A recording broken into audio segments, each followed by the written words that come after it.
The truth is this: most people speak in a way that betrays them. Their own words burn away their credibility. Their tone tears holes in their authority, and their endless explanations drown the very respect they so desperately seek to earn. Have you ever caught yourself saying, "I think," "I feel," or "maybe," and noticed how small it made you sound?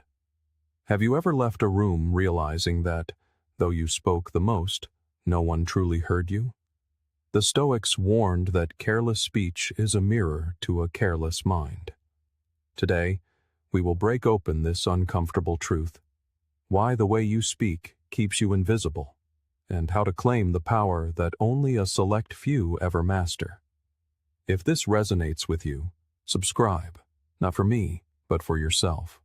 Let it be your vow to sharpen your words, discipline your mind, and rise into a version of yourself the world cannot ignore. This is not just a channel. It is a path towards strength, wisdom, and unshakable self-mastery. Most people fail to realize how much of their presence is communicated before a single word is spoken. They step into a room as if they are intruding, apologizing with their body language, shrinking in their posture, and softening their tone in a way that says, "I'm here, but I don't want to be a bother." This timid approach is the very reason their words are dismissed. Because if you do not appear to believe in yourself, why should anyone else? The elite, however, move differently. They enter a room with an inner conviction that they belong there. This is not arrogance, not noise, but a quiet certainty. They know their perspective has value, and that value is felt long before they open their mouths. As Marcus Aurelius reminded us, the soul becomes dyed with the color of its thoughts. If you constantly dye your mind with thoughts of being lesser, unworthy, or overlooked, your words will emerge painted in that same shade. But if your inner belief is strong, if you have trained yourself to see that you carry something worth saying, then your speech will naturally echo that truth. This mindset of presence is not about faking confidence. It is about aligning your inner world with the role you wish to play in the outer world. Seneca once warned, "We suffer more often in imagination than in reality." How often do you enter a conversation already defeated by the imagined judgment of others? You shrink not because the room demands it, but because your own mind has convinced you that you do not deserve to take up space. The few who stand out, the ones who speak like the top 1%, have disciplined themselves to resist that inner shrinking. They remind themselves that their thoughts matter, that their voice belongs, and that silence born of fear serves no one. Carl Jung observed, "The privilege of a lifetime is to become who you truly are." And this is where presence begins. If you are trying to copy someone else's tone or mimic another's authority, people can sense the disguise. But when your words rise from a place of authenticity, when you are not pretending, but truly standing in who you are, then others instinctively pay attention.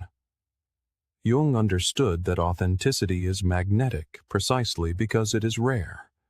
The more comfortable you are with your own perspective, the less you need to fight for recognition. You simply carry it with you. Think of someone you admire, someone whose words seem to settle the air when they speak. Is it because they shout the loudest or dominate every conversation? Rarely. More often, it is because they embody a calm assurance, an unspoken confidence that their voice carries weight. This is the art of presence. It is subtle, but unmistakable. The Stoics trained themselves daily to master this quality, not by demanding respect, but by cultivating inner steadiness. Epictetus said, "No man is free who is not master of himself." And the truth is, if your mind is mastered, your words will follow. If your inner world is chaotic and doubtful, your speech will reflect it. But if you have learned to steady your thoughts, to approach life with composure, then when you speak, others will hear the sound of a grounded soul. This is why the elite do not rush to prove themselves. They don't enter a room scrambling for attention, talking just to fill the silence, or bending their words to please a crowd. They understand that power is not in chasing approval, but in carrying clarity. Silence does not scare them, because silence is part of their presence. When they speak, it is because they have something to say, not because they fear being forgotten. This restraint is what gives their words strength. Just as still water reflects with perfect clarity, a steady mind produces speech that is sharp, deliberate, and unclouded. So much of communication is not technique, but energy. It is the way your thoughts color your posture, the way your convictions shape your tone, the way your self-image leaks into every phrase. If you enter every exchange thinking, "I must make myself small, I must be liked, I must not offend," your language will betray you. But if you step in with the thought, "I have value to offer, I am here for a reason, I will speak with clarity," then your words will naturally reflect authority. The Stoics practiced this by focusing only on what was within their control, their judgments, their choices, their character, and that is the foundation of presence. To speak like the 1%, you do not begin with clever phrases or tricks of rhetoric. You begin with the discipline of thought. You begin by training your mind to believe in the worth of your own perspective, by letting go of the habit of self-diminishment, and by entering every room with the understanding that you are not there to beg for a voice, but to contribute something meaningful. This mindset does not guarantee applause, but it guarantees respect. And in the end, respect is the true currency of powerful communication. Most people do not realize how much power they give away with the words they choose. It happens quietly, almost invisibly. You are in a meeting, a conversation, or even just speaking to a friend, and instead of stating your point with clarity, you wrap it in soft padding. "I think this might be a good idea. I feel like maybe we should try it this way. It's just my opinion, but possibly this could work." Every added word of hesitation drains strength from your voice. What could have been a clear statement of vision becomes a murmur of uncertainty, and people notice instantly. Authority is not only about what you know, it is about how confidently you deliver it. The elite understand this, which is why their language is stripped of unnecessary qualifiers. They speak in a way that communicates trust in their own judgment. And when you trust your words, others will too. Carl Jung once said, "You are what you do, not what you say you'll do."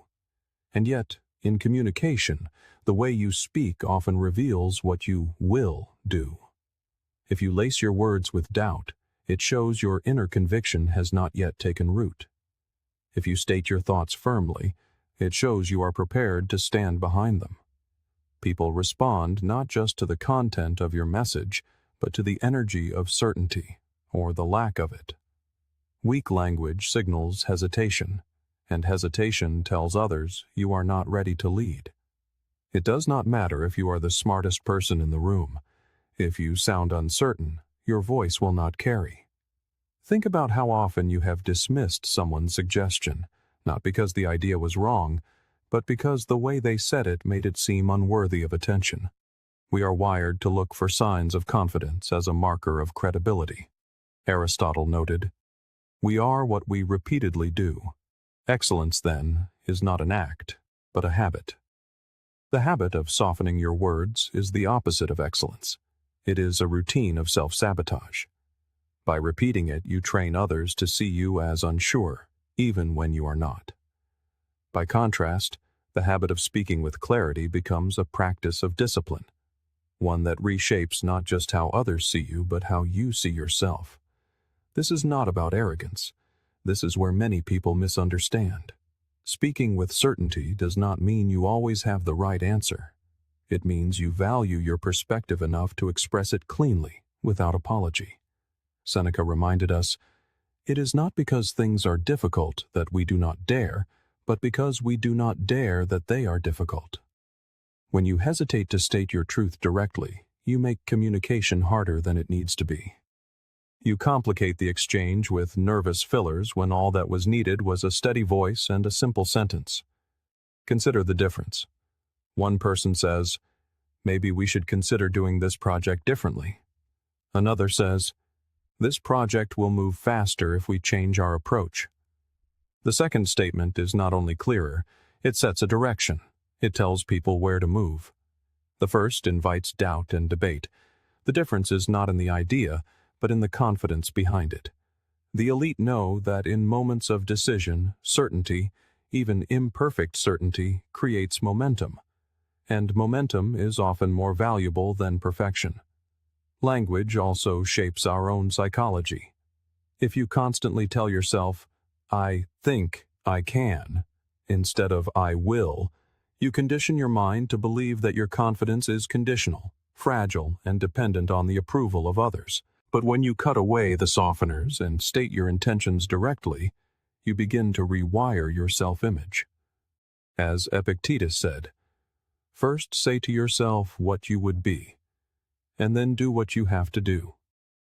This begins with your words. If you tell yourself you are uncertain, you will act uncertain. If you tell yourself you are clear, you will act with clarity. Your speech is not just communication. It is training for your identity. There is another trap hidden in weak language: the desire to be liked. Many people use soft words not because they lack ideas, but because they fear judgment. They want to avoid coming across as too direct, too firm, or too certain, as if confidence itself might offend someone. But the truth is, people respect those who stand firmly in their words. They may not always agree, but they will listen. And in the long run, respect is far more valuable than approval. Approval fades. Respect endures. When you speak with strength, you risk temporary disagreement, but you gain lasting credibility. So how do you escape this trap? Start by noticing. Catch yourself when you say, "I think," or "I feel like." Ask if the sentence would still make sense without those words. In most cases it does, and it sounds better. Practice replacing "maybe we could" with "we should." Replace "possibly this will work" with "this will work." At first it may feel uncomfortable, as if you are stepping out too boldly. But over time, you will see how differently people respond. You will notice your words travel further and your presence grows heavier, all without raising your volume. The Stoics trained themselves to speak with intention, not with noise. They did not waste words because they saw speech as a reflection of character. To them, every sentence was an opportunity to express discipline, clarity, and reason. If you want to communicate like the few who truly influence the world, you must begin by stripping away the words that weaken you. What remains is stronger, not because it is louder, but because it is clean, direct, and confident. Weak language is the invisible chain that keeps people stuck in the crowd. Break that chain, and your voice will begin to rise. In a society where most hide behind apologies and qualifiers, certainty itself becomes rare, and therefore powerful. To speak like the elite is to speak as though your words deserve to stand on their own, and once you do, they will. When you think back to the moments that cost you your credibility, they were often not about what you said, but how you said it. Words that could have carried weight ended up sounding weak, not because the thought was wrong, but because emotion took over and clouded the delivery. When your voice rises in frustration, when your tone shakes with anger, or when your words pour out like an unordered flood, people stop listening to your message.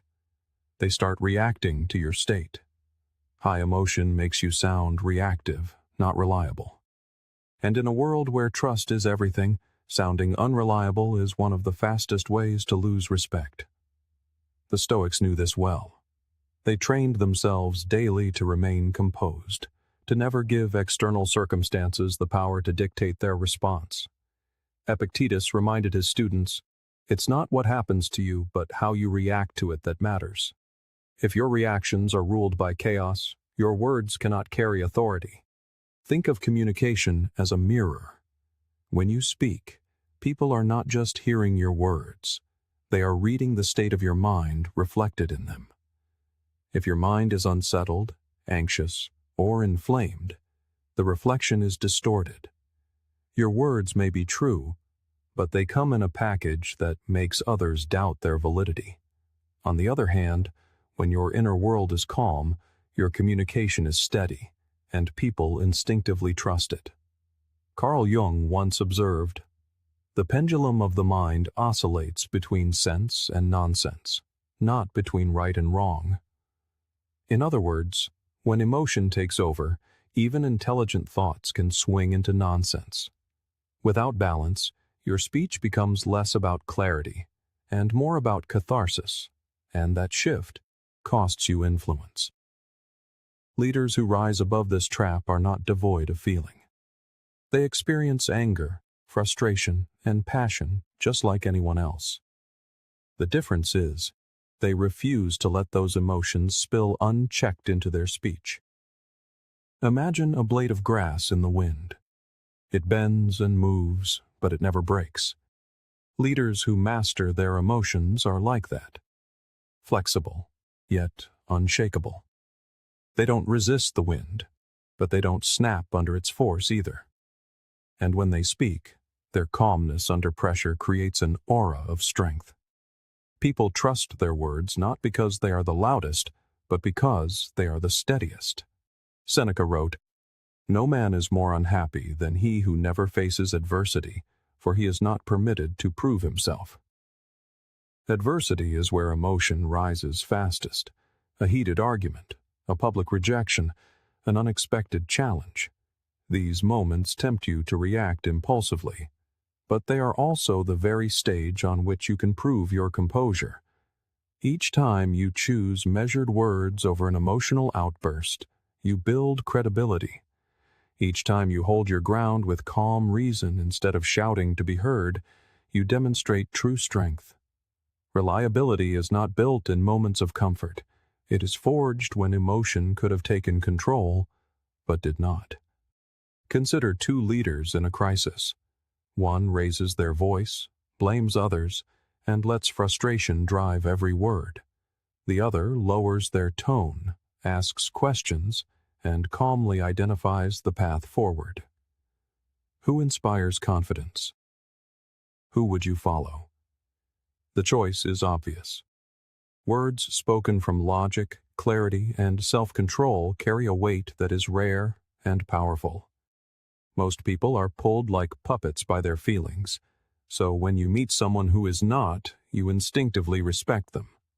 This does not mean suppressing emotion. The Stoics never denied that humans feel deeply. They simply refused to be enslaved by those feelings. Marcus Aurelius advised himself, "You have power over your mind, not outside events. Realize this, and you will find strength." When you understand this, you no longer let every irritation dictate your speech.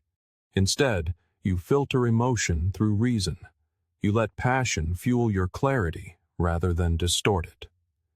In doing so, you protect your words from becoming weapons turned against yourself. There is also a practical power in measured speech. Calm words cut through noise in a way fiery outbursts never can. Think of the last time someone shouted at you. Did you feel persuaded or defensive? Now, think of the last time someone disagreed with you calmly, pointing out flaws in your reasoning with steady conviction. The latter is far harder to dismiss. Anger provokes resistance, but logic delivered with calm invites reflection. The strongest voices are not those that shout, but those that remain unshaken when others lose control. Plato once said, "The first and best victory is to conquer self." Conquering your speech under pressure is exactly that. It is a victory over the part of you that wants to lash out, prove a point, or discharge frustration in the moment. Every time you hold that impulse back and choose reason, You strengthen your ability to lead, to influence, and to be trusted. Over time, this discipline becomes your presence. People begin to expect steadiness from you, and that expectation deepens their respect. So much of speaking like the elite comes down to this simple truth.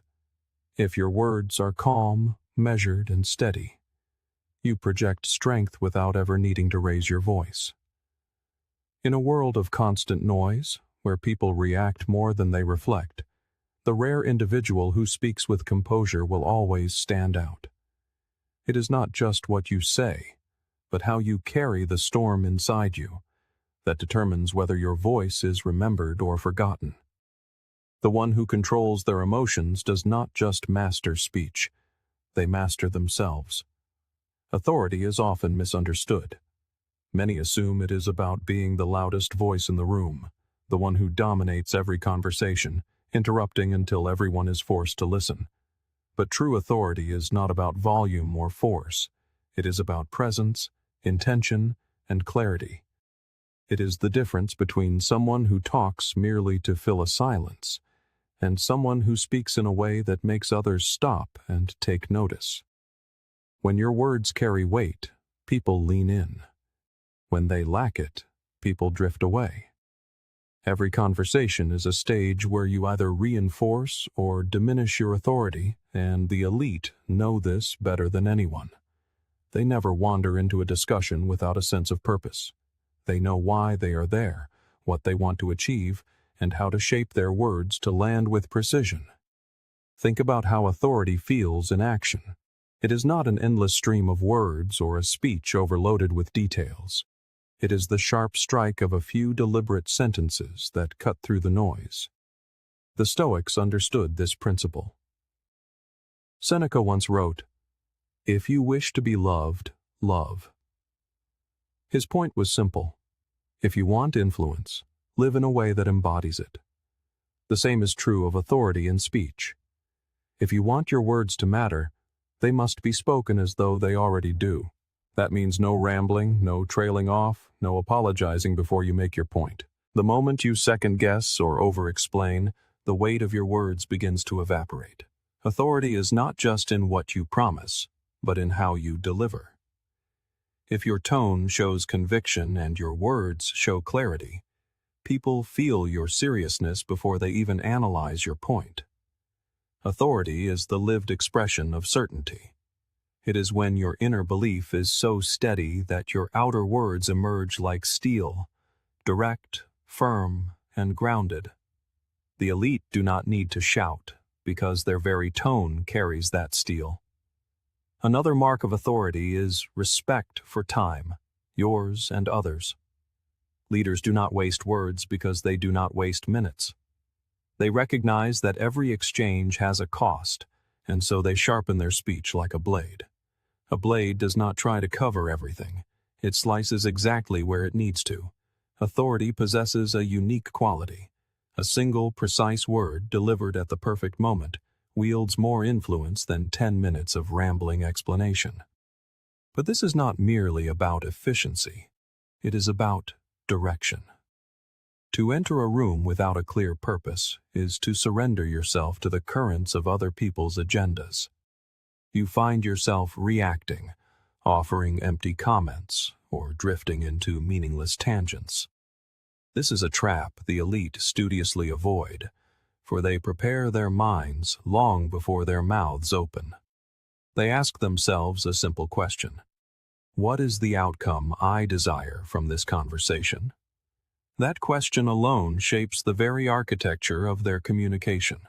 If the outcome is clarity, they speak to clarify. If it is a decision, they speak to decide. This is why their words land with such impact. They are guided by a powerful, unwavering intention. Without intention, authority cannot exist. If you wish for others to trust your words, you must first discipline the thoughts that give them form. Authority, you see, grows only in the soil of self-mastery. A person who cannot direct their own mind cannot possibly expect others to take direction from them. This is why those who are perpetually scattered, anxious, or unsure struggle to project authority. Their inner chaos inevitably seeps into their speech, rendering every sentence unsteady, every statement fragile. But the person who has mastered their mind speaks with an undertone of calm certainty, a quiet gravity that others can feel. There is also something magnetic about one who speaks less, but means more. When someone with true authority speaks, a profound silence follows. Not a silence of demand, but one of reverence, born from the instinctive sense that something of value has been offered. Contrast this with the person who dominates the air with endless commentary. Eventually, people simply tune them out. The weight of authority lies not in how much you say, but in how deeply your words are felt. And the fewer, more deliberate words you use, the deeper their impact becomes. As Jung observed, we project our own uncertainties onto others. If you appear unsure, those listening will cast doubt upon your words. If you appear clear, they will project trust. Authority, then, is not only about what you carry inside, but about what you communicate on the outside. Your body language, your tone, your posture, all of these frame your words before they are even spoken. Authority is present when you sit tall, look directly, and speak with purpose. When you appear steady, people assume your words are steady too. In the end, the weight of authority is not found in noise, but in clarity. It is not in force, but in composure. It is in the way you cut through a conversation with precision, leaving behind something memorable and useful, instead of scattered echoes. To speak like the elite is to treat every word as if it matters, because it does. Every sentence is an imprint, every phrase a chance to deepen respect or to weaken it. Authority is earned not by demanding attention, but by embodying such clarity and self-mastery that attention is given freely. And once you understand this, you will never again waste your words, for you will know the true weight they carry. Most believe that to sound powerful, they must have every answer ready at hand, as if authority comes from never being caught in a moment of uncertainty. But the truth is quite different. Real authority, the kind that commands respect in any room, is not forged in the pretense of omniscience. It is built upon the subtle art of directing attention, sharpening focus, and guiding the minds of others toward the shores of clarity. This is why the elite do not waste energy trying to impress with endless answers. Instead, they wield questions like a surgeon's scalpel, cutting through the fog of confusion to create space for genuine insight. Carl Jung once said that to ask the right question is to have already found half the solution to a problem. That principle is what separates leaders from followers. A powerful question not only reveals hidden truths, it positions you as the one who sees beyond the surface.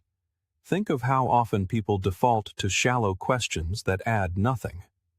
How's it going? Or, is everything fine?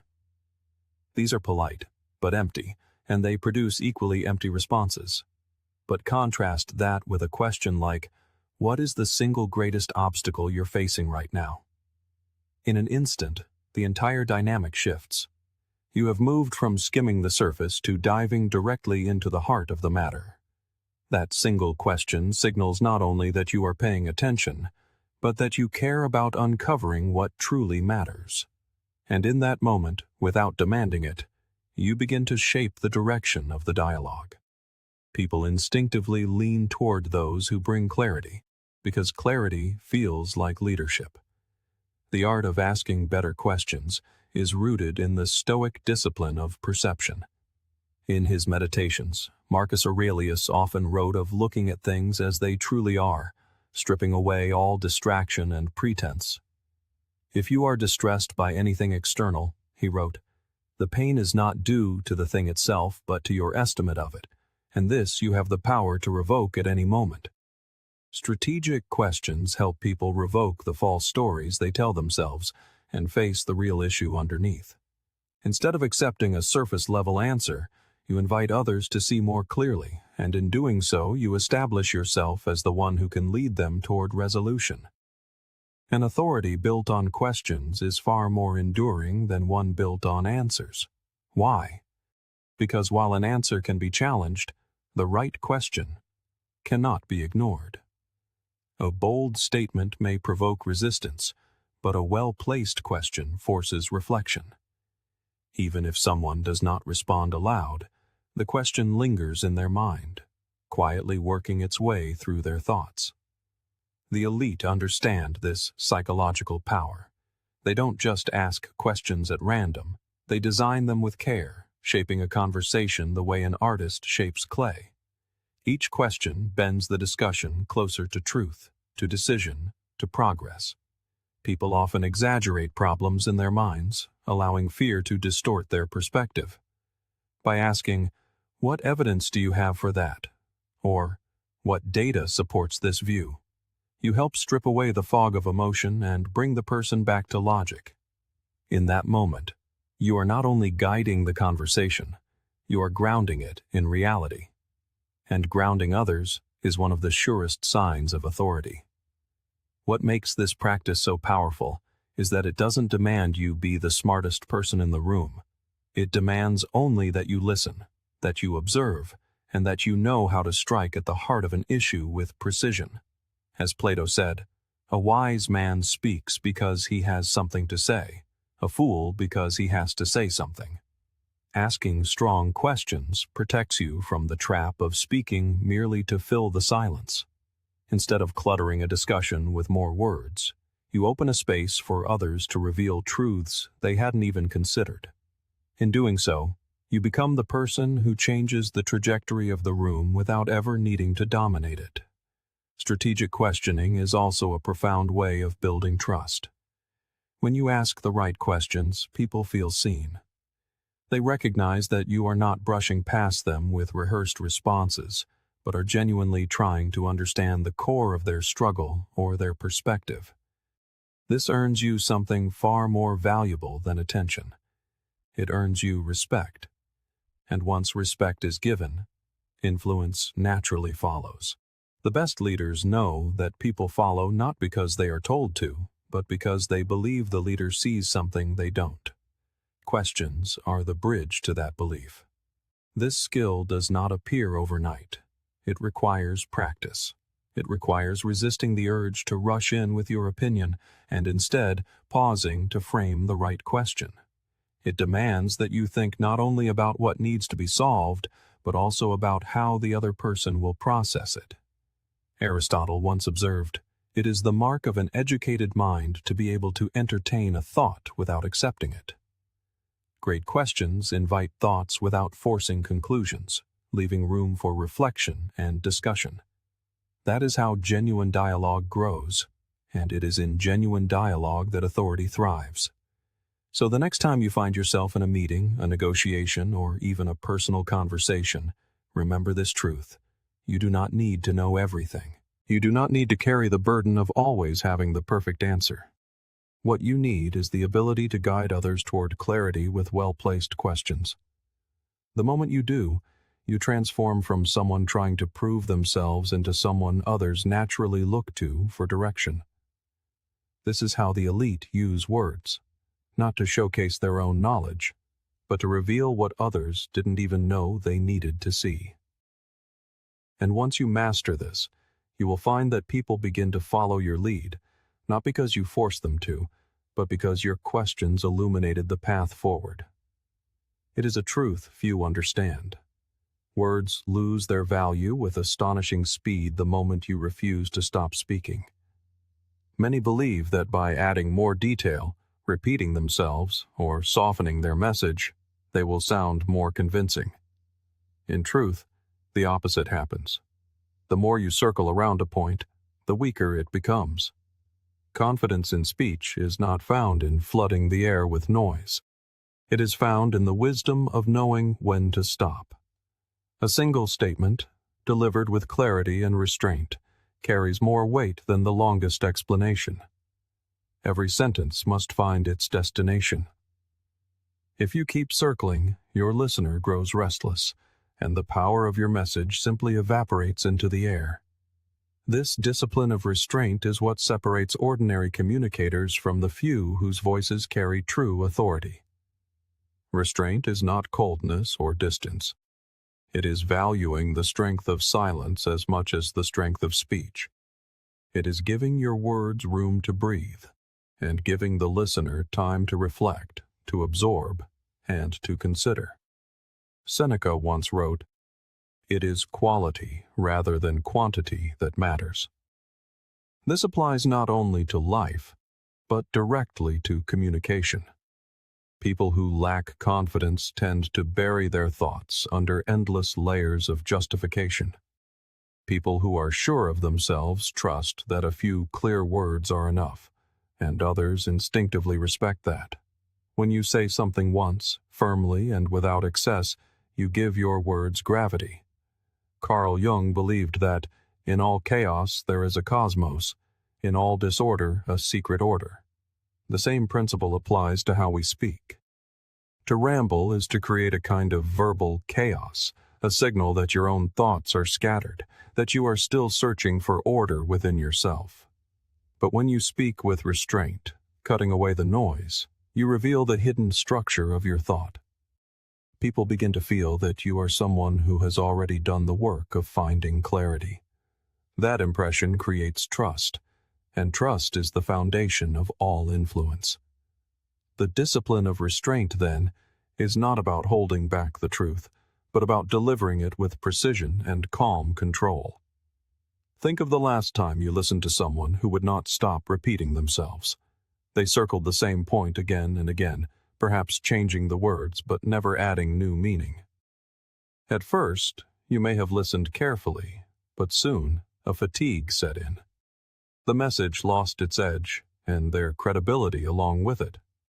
Now, contrast that with someone who spoke once, directly, then allowed silence to carry the weight of their words.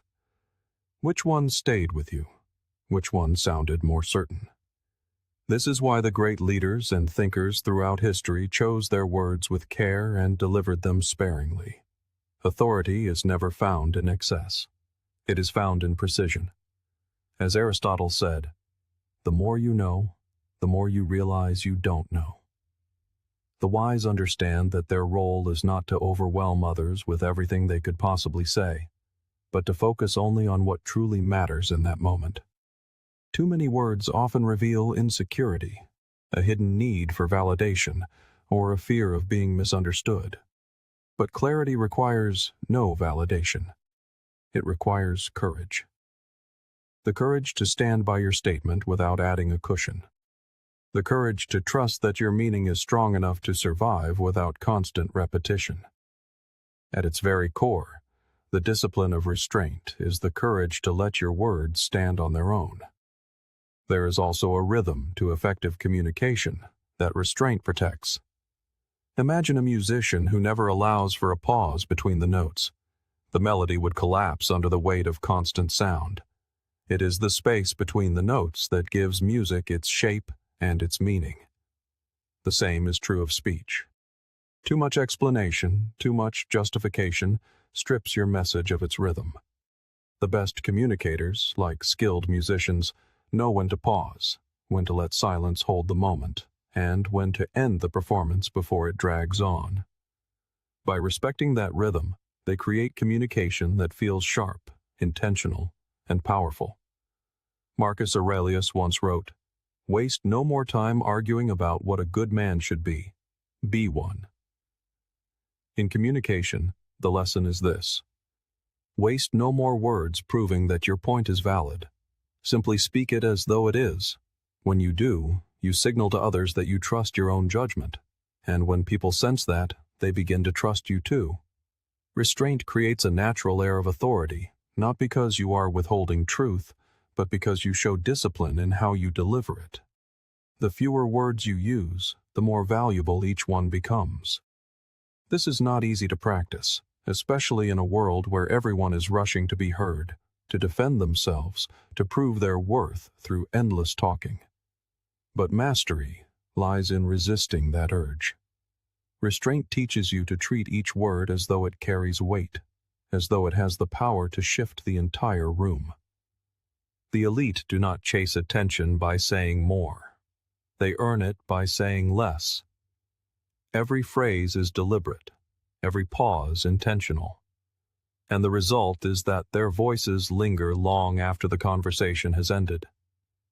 The discipline of restraint is one of the highest forms of communication, for it requires mastery of the self. It requires quieting the inner fear that drives over-explaining. It requires trust in your own clarity, and the wisdom to know that silence, too, can speak. To practice this is to elevate your presence. To embody it is to command respect without ever demanding it. And once you learn to restrain your words, you will discover a paradox. The less you say, the more you are heard. Even before your first word is spoken, the world has already begun to read you. Every tilt of your head, the way your shoulders rise or fall, the speed of your movements, these subtle signals shape the impression you leave behind. We are taught that communication is verbal, a craft of the tongue. But the truth is that the body often speaks with a voice far louder and far more honest. Confidence is not only in what you say, it is in how you stand, how you move, how you exist in a space. Someone who carries themselves with a calm steadiness projects strength without effort. Someone who slouches, fidgets, or shrinks into the background communicates doubt without meaning to.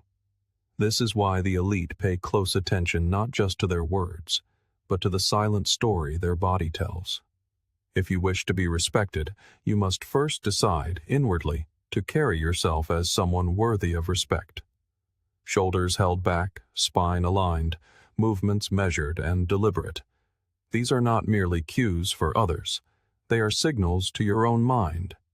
When your body reflects strength, your mind begins to follow. And when the two are aligned, your presence becomes undeniable.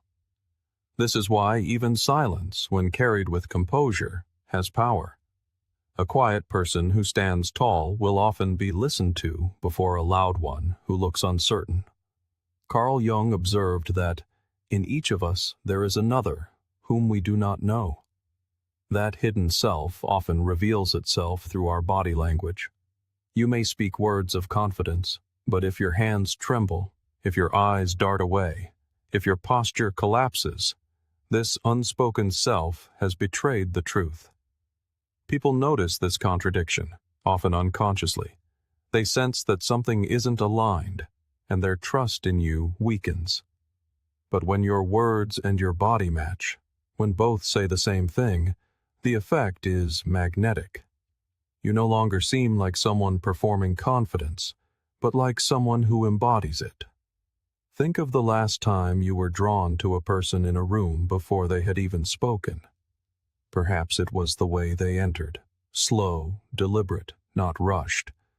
Perhaps it was the way they occupied their chair fully, not folding themselves into a small space as though apologizing for being there. That is the unspoken voice at work.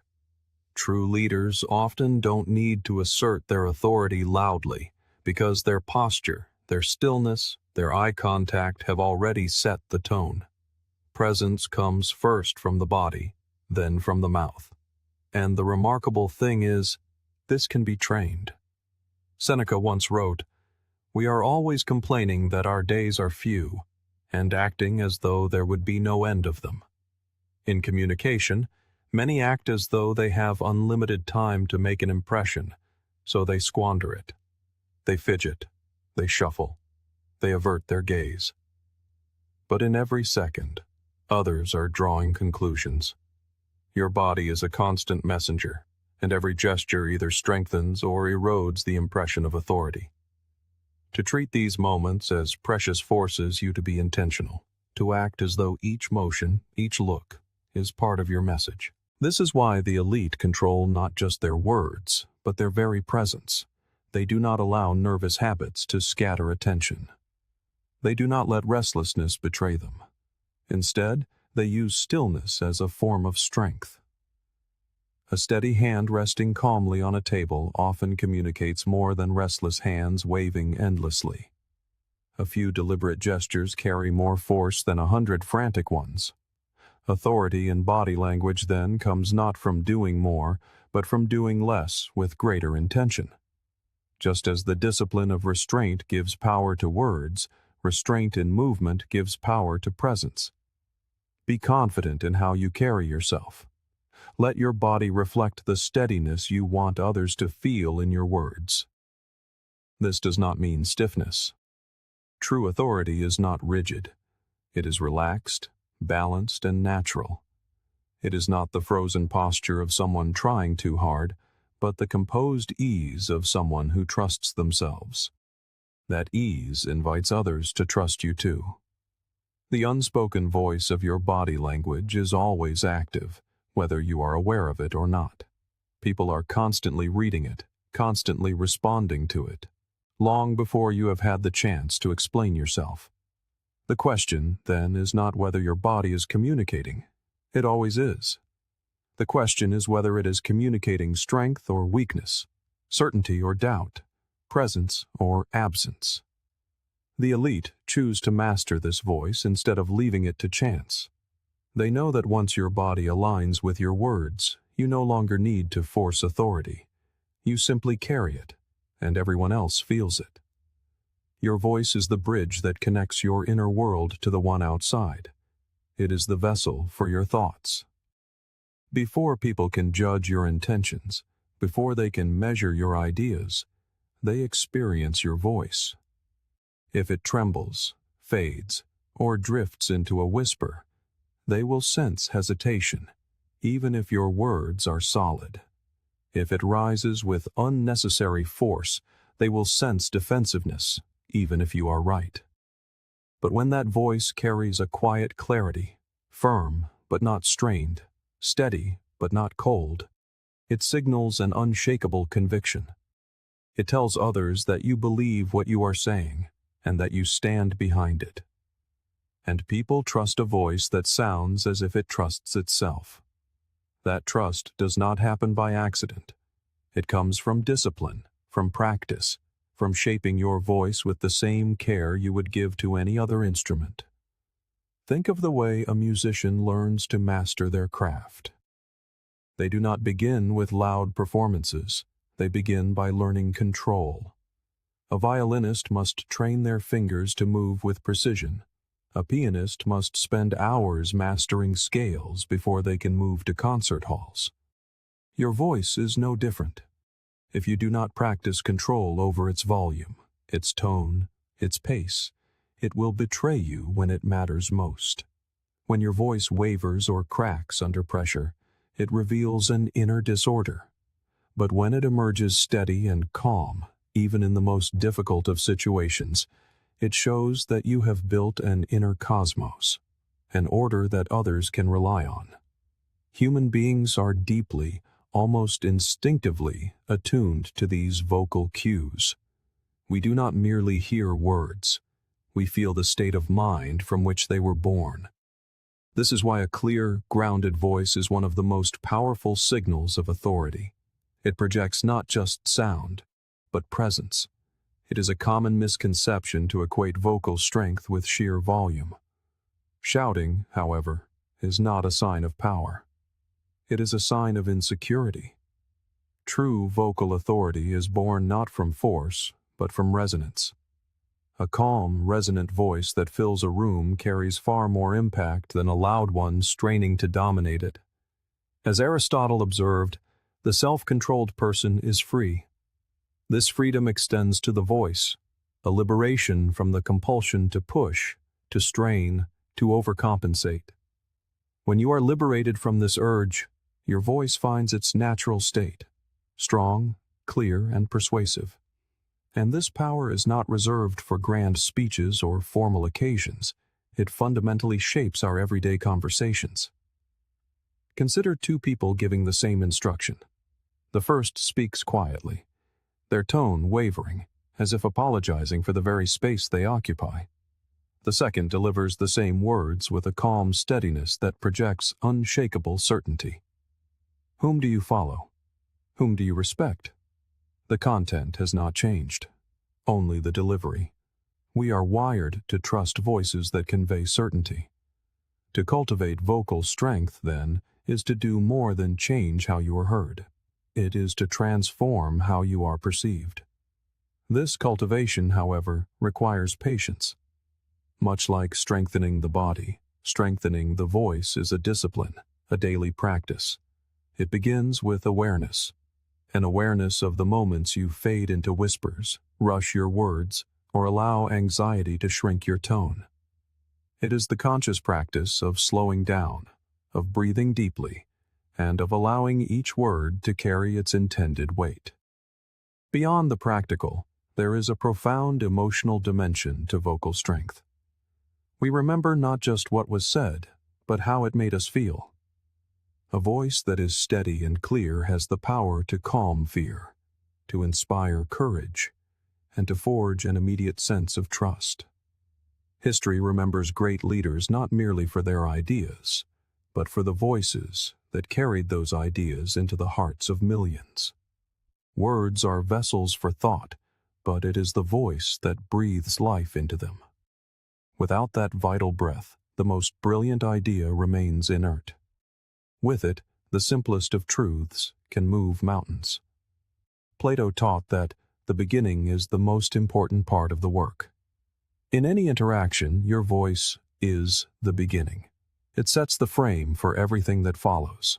To begin with hesitation is to spend the entire conversation climbing uphill, fighting to regain lost ground. But to begin with, clarity is to set the tone instantly, inviting others to follow where you lead. For anyone who wishes to command respect, then, vocal strength is not an option. It is an absolute essential. Ultimately, your voice is more than mere sound. It is the audible manifestation of your inner composure. The most effective individuals understand this instinctively. They treat their voice with the same discipline they apply to their thoughts and actions. And over time, as you refine this instrument, your voice transcends mere speech. It becomes presence. People will not only hear you, they will feel you. And that is the mark of a person who does not merely add to the noise of the world, but rises above it, speaking with a rare clarity and strength that few ever truly master. True power is not found in the noise of endless words, but in the clarity, presence, and discipline that make each word count. The way you speak shapes the world's response to you. When your voice carries authentic strength, others have no choice but to listen.